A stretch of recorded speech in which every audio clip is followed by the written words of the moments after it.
തന്റെ മന്ത്രിസഭയിലെ അഞ്ചാമനും അഴിമതി കേസിൽപ്പെട്ട് തൽസ്ഥാനത്ത് നിന്നും തെറിക്കുമ്പോൾ തമിഴ് രാഷ്ട്രീയം കൂടുതൽ കലുഷിതമാവുകയാണ്.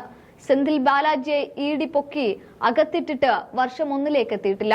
അപ്പോഴിതാ മറ്റൊരു അഴിമതി കണക്കുമായി മദ്രാസ് ഹൈക്കോടതി സ്റ്റാലിൻ മന്ത്രിസഭയിലെ പൊന്മുടിയെ അഴിക്കുള്ളിലാക്കുമ്പോൾ അക്ഷരാർത്ഥത്തിൽ പെട്ടുപോവുകയാണോ മുഖ്യമന്ത്രി എന്ന നിലയിൽ സ്റ്റാലിൻ?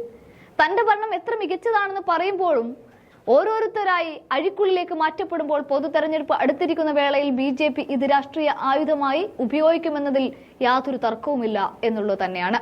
കാരണം ദക്ഷിണേന്ത്യയിൽ തമിഴ്നാട്ടിൽ നിന്ന് ഒരു പ്രധാനമന്ത്രിയെ സ്വപ്നം കാണുന്ന BJPക്ക് ഇതൊക്കെ ഓരോരോ ആയുധങ്ങൾ തന്നെയാണ്. എങ്ങനെ സ്റ്റാലിനെ തളക്കണം എന്നുള്ളതിലേക്കുള്ള ആയുധം.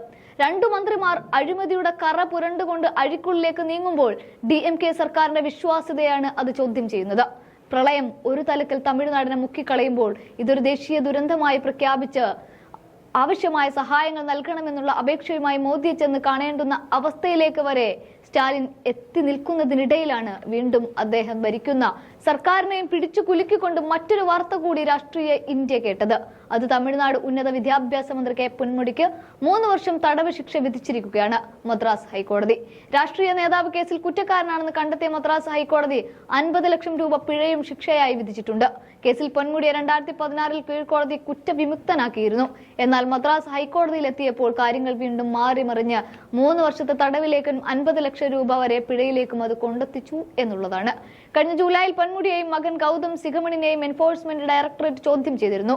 കള്ളക്കുറിച്ചി മണ്ഡലത്തിൽ നിന്നും DMK MP ആണ് ഗൗതം സിഗമണി. 2006നും 2011നും ഇടയിൽ മൈൻസ് ആൻഡ് മിനറൽ മന്ത്രിയായിരിക്കെ Ponmudi Tamil Nadu minor mineral concession act ലംഘിച്ചു എന്നാണ് ഇഡിയുടെ ആരോപണം. തമിഴ്നാട്ടിലെ വില്ലുപുരം ജില്ലക്കാരനായ പൊന്മുടി PhD ജേതാവും പ്രൊഫസറുമായിരുന്നു. ഈ സമയത്താണ് DMKയുടെ രാഷ്ട്രീയ പ്രവേശനം നടത്തുന്നത്. 1989ൽ വില്ലപുരത്ത് നിന്നാണ് അദ്ദേഹം ആദ്യമായി MLA ആകുന്നത്. തുടർന്ന് 6 തവണ MLA ആയ 72കാരൻ അദ്ദേഹം നിലവിൽ കല്ലുറിച്ചി ജില്ലയിലെ തിരുക്കോയിലൂർ നിയോജക മണ്ഡലത്തെയാണ് പ്രതിനിധീകരിക്കുന്നത്. വില്ലപുരം കള്ളക്കുറിച്ചി മേഖലയിൽ വലിയ സ്വാധീനമുള്ള നേതാവ് കൂടിയാണ് പൊന്മുടി. മേഖലയിലെ ന്യൂനപക്ഷ വോട്ടുകൾ DMKയിലേക്ക് എത്തിക്കുന്നതും അദ്ദേഹം വലിയ നിർണായകമായ പങ്കു വഹിച്ചതായി വിലയിരുത്തപ്പെടുന്നു. സുപ്രീം കോടതി ശിക്ഷ ശരിവെച്ചാൽ പൊന്മുടിക്ക് MLA പദവിയും മന്ത്രിസ്ഥാനവും നഷ്ടമാവും. ശിക്ഷ 2 വർഷത്തിൽ കൂടുതലായതിനാൽ അടുത്ത കാലത്ത് തെരഞ്ഞെടുപ്പിൽ മത്സരിക്കാനും സാധിക്കില്ല. ഇങ്ങനെ കൂട്ടിയും കുറച്ചുമൊക്കെ നിൽക്കുമ്പോൾ BJP മുതലെടുപ്പിന്റെ രാഷ്ട്രീയം കളിച്ചുകൊണ്ട് സ്റ്റാലിനെ ഒതുക്കുമോ എന്നുള്ളതാണ്.